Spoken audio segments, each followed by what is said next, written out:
Meanwhile, one top Republican senator proposing a bill that would require the administration to come clean with Americans about the true cost of health care and do it before the elections next November. Wyoming Republican Senator John Barrasso is also a doctor with me now from the Hill. And Senator, good day to you. Thanks, Bill. Thanks for having me. Before I talk about your idea, what do you make of the poll we just put on the air, where 67% of Americans want a delay of at least 1 year?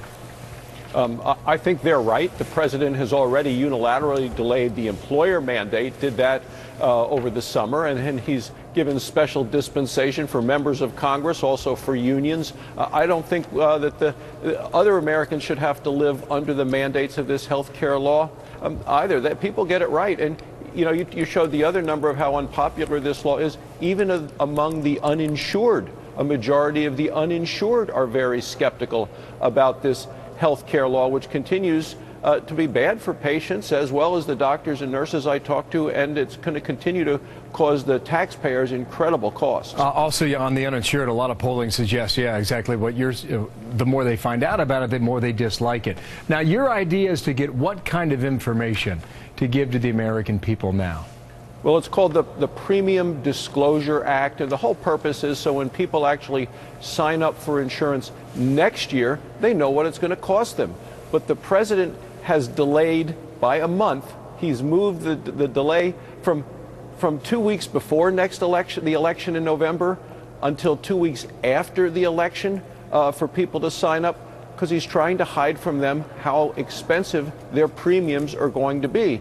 And what this legislation I've co-sponsored with Lamar Alexander and Mike Enzi from Wyoming is to say, no, Mr. President, the October 15th is when they can sign up, and they get to know what the rates are going to be on September 15th. You just can't hide this until after the elections in November again. What do you think they will find on the premiums?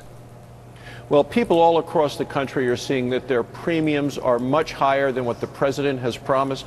Remember, he said the website was going to be easier to use than Amazon, and he said the price was going to be cheaper than a cell phone, and he said you get to keep your, or actually cheaper than your cell phone bill, and that you'd be able to keep your doctor if you liked your doctor. We now know that none of those things are true. People in my home state of Wyoming are being hit with sticker shock. These are people that have already gotten the letter from the insurance company that they've lost the insurance that has worked for them, that they have liked. It was good for their families, but apparently wasn't good enough for the President of the United States. Take us into 2014 now. We're bumping up right up on that date today. What is your expectation for what people will find in the new year once more of this legislation kicks in for them?